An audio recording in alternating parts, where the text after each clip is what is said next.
Welcome to class. Before we start, let me ask you if you know the date. What is today? Mhm. It is June. May is over. Now we are in June. Good. We are going to be talking about verbs, infinitives, and gerunds. We'll see what that is. Okay? Let's start with a quick Simon Says activity. I need you to stand up. Go, stand up. Good. You know how to play Simon Says, right? If you hear me say Simon Says, you do what Simon said. But if I only say the action, you don't do it because Simon didn't say it.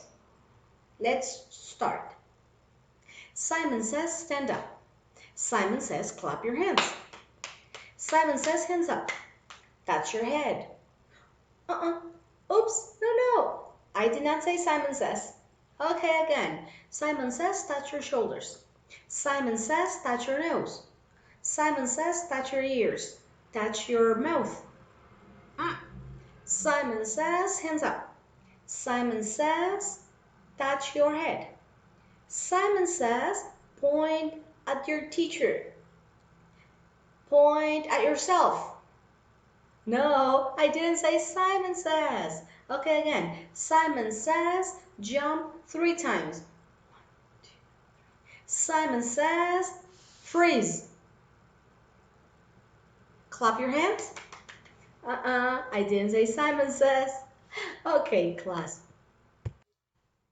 Today's topic is really simple. I always say that with every topic, right? Well, I'm telling the truth. It is very simple.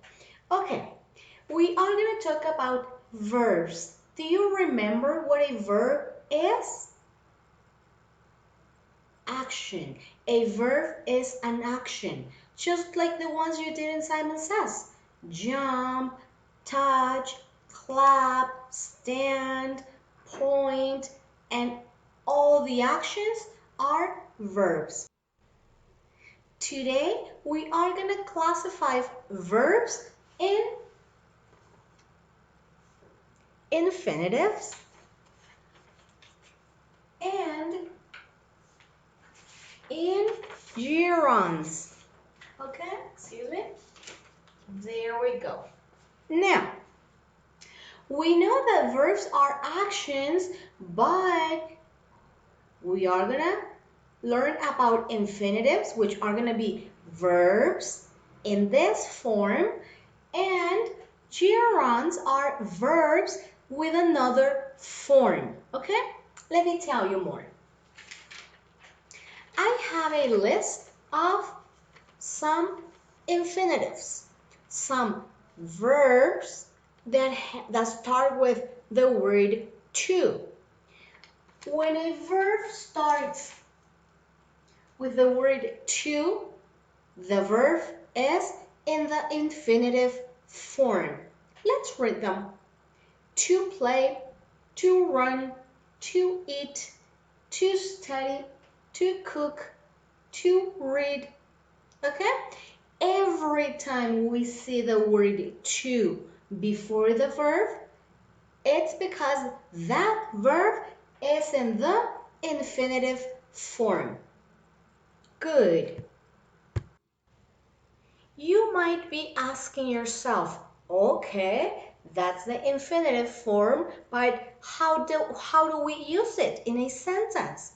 Well, I have an example here for you. It says, I used to play for the Dolphins. If we analyze this, let me get my marker. If we analyze this sentence, let me ask you, do we have a subject and a predicate in that sentence? It is a complete sentence. What is the subject?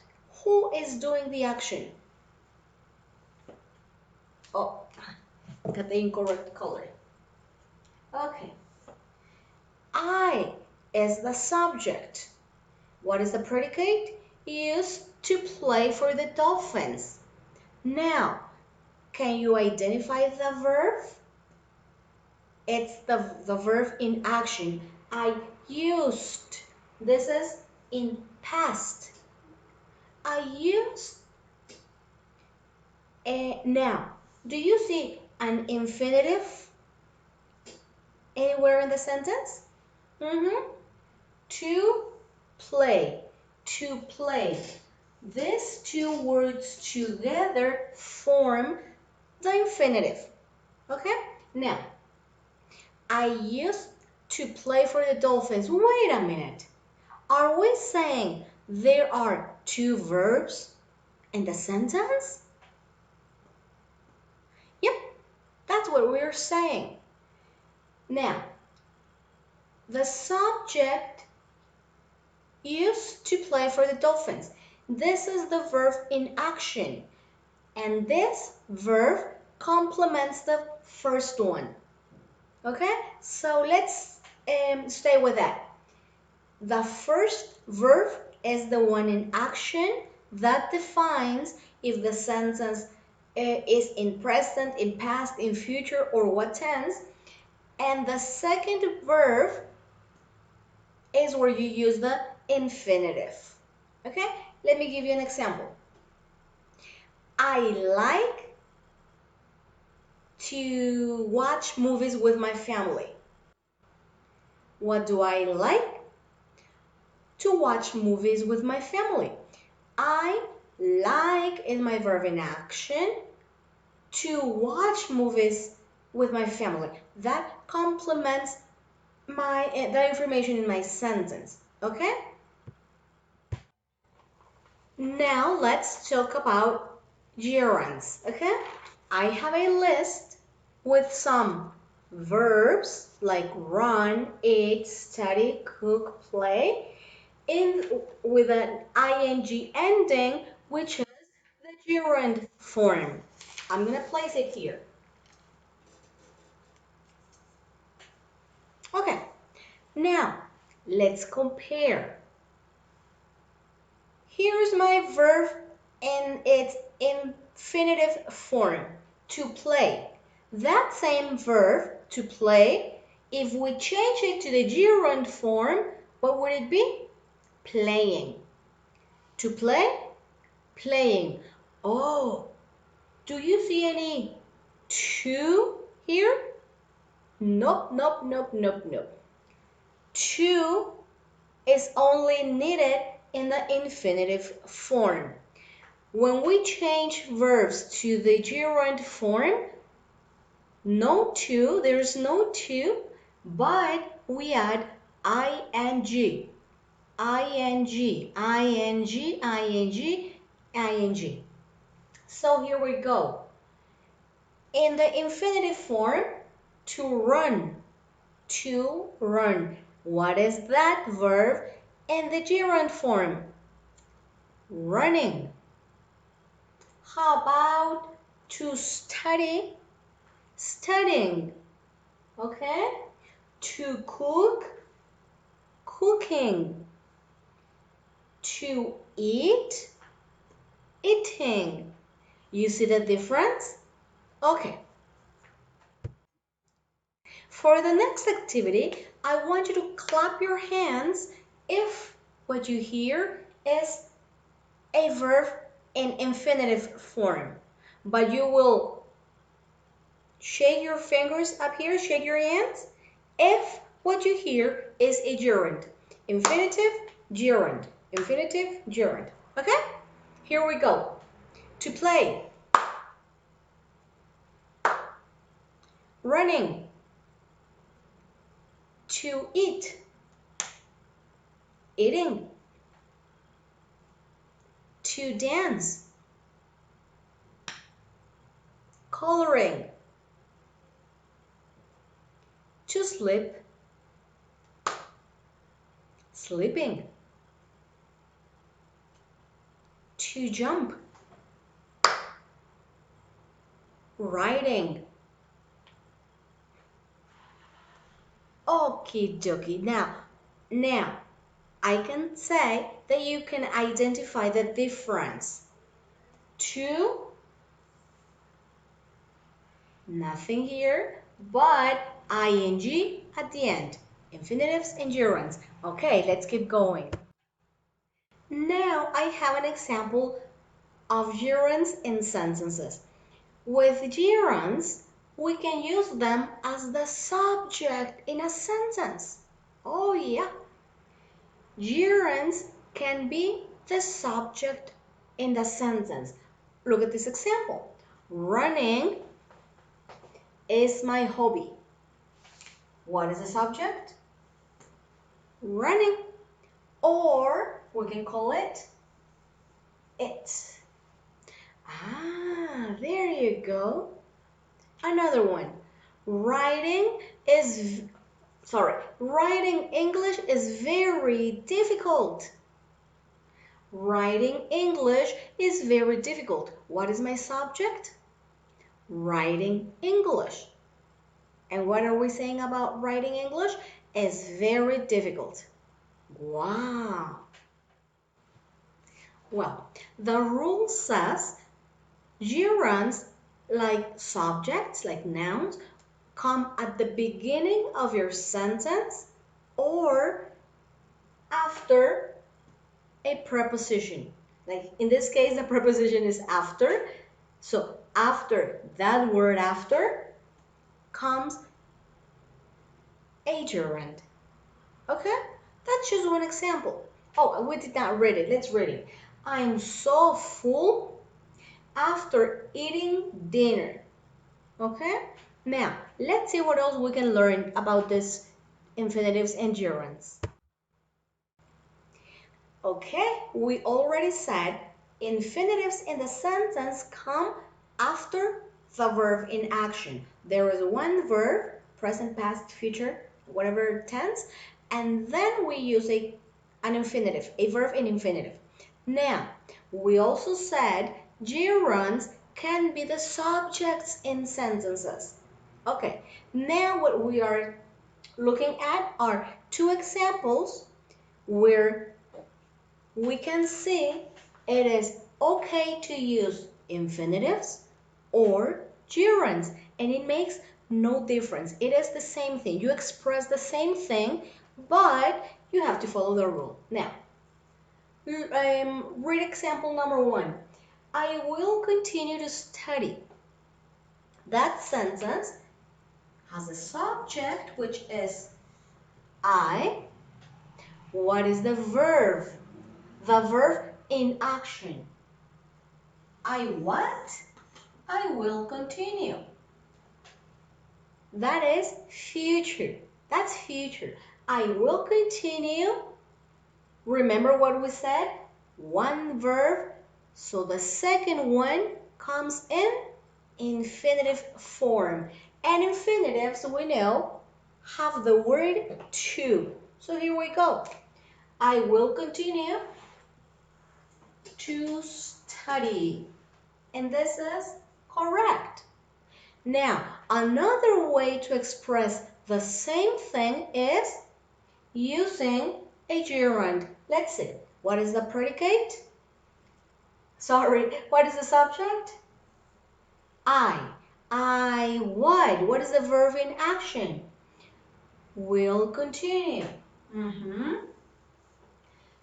That is in future. Will continue. If this is verb number one, the second verb in this case is a gerund.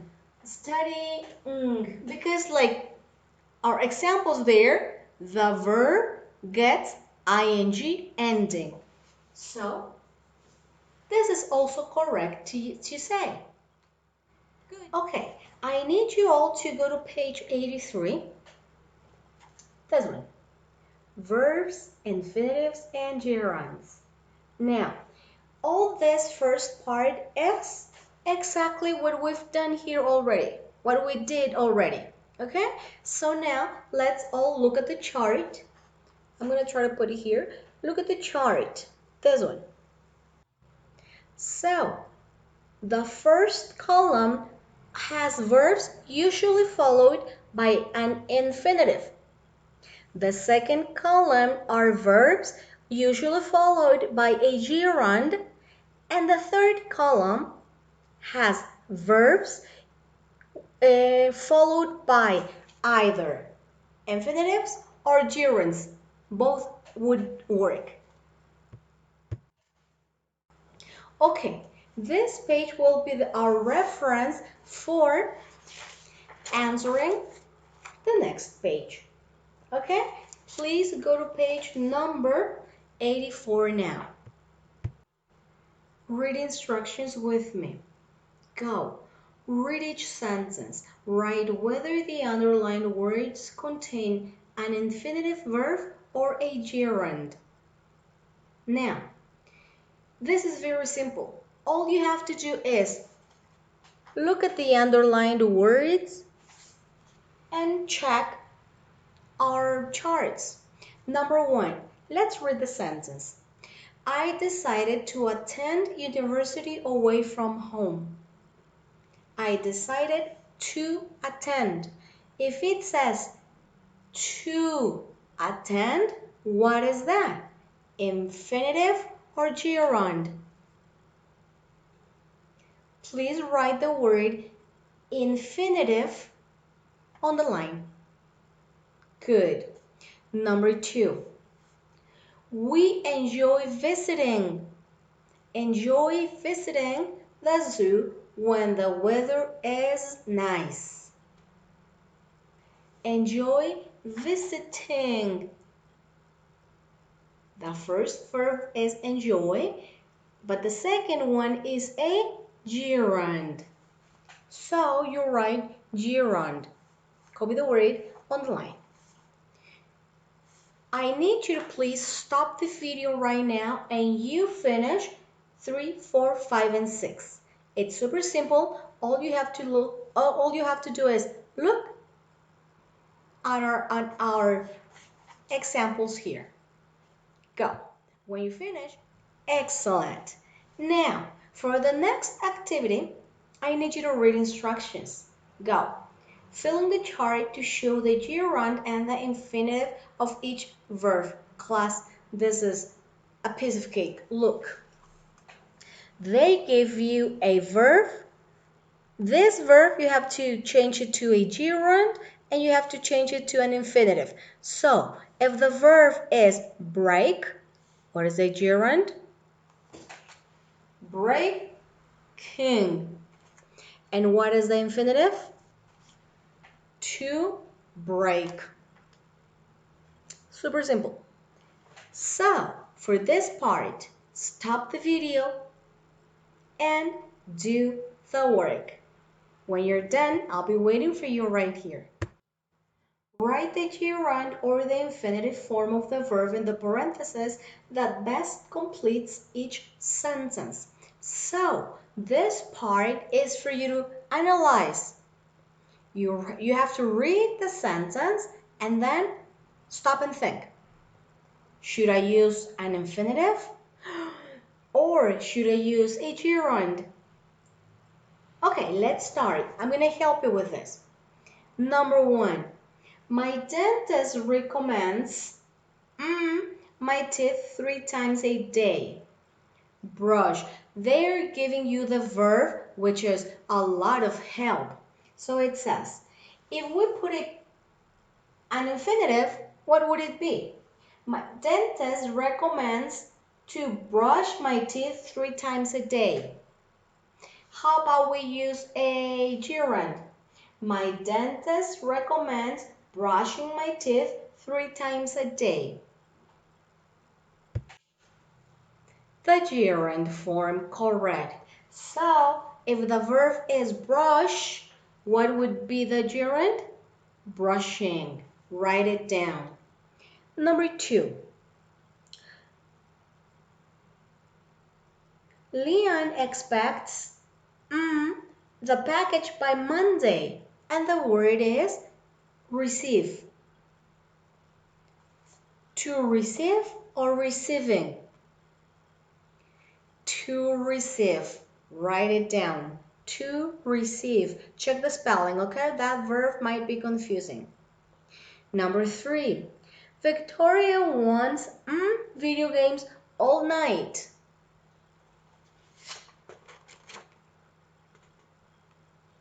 Want is in our list of verbs that are followed by the infinitive. So it will be the infinitive, to play. Correct. The next one, number 4, the family quit after the car accident. And the verb is drive. Quit, quit, quit, quit. We look at our chart. Excuse me. Quit. We have quit right there. And the list of verbs followed by a gerund. So, if what we need is a gerund, drive, driving, driving. Correct. Write it down. Number 5. The librarian loves long books.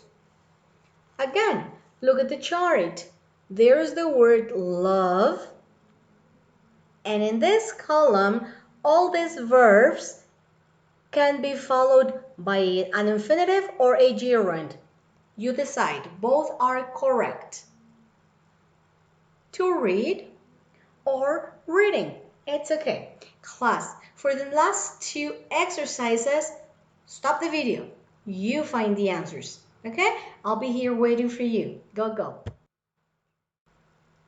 Good. We are done with the page and the topic for today. But before we say goodbye, let's do something. I'm going to say verb and infinitive, and you change that verb to the gerund form. For example, if I say to play, you say playing. And like that, okay? I say infinitive, you say gerund. To play, playing. To dance, to eat, to speak, to write, to color, to sleep, sleeping. Yay, good job. Okay, class, please finish your work if you did not get a chance to finish it all, and take pictures of the book page, send them to teacher's email. Bye bye, I'll see you.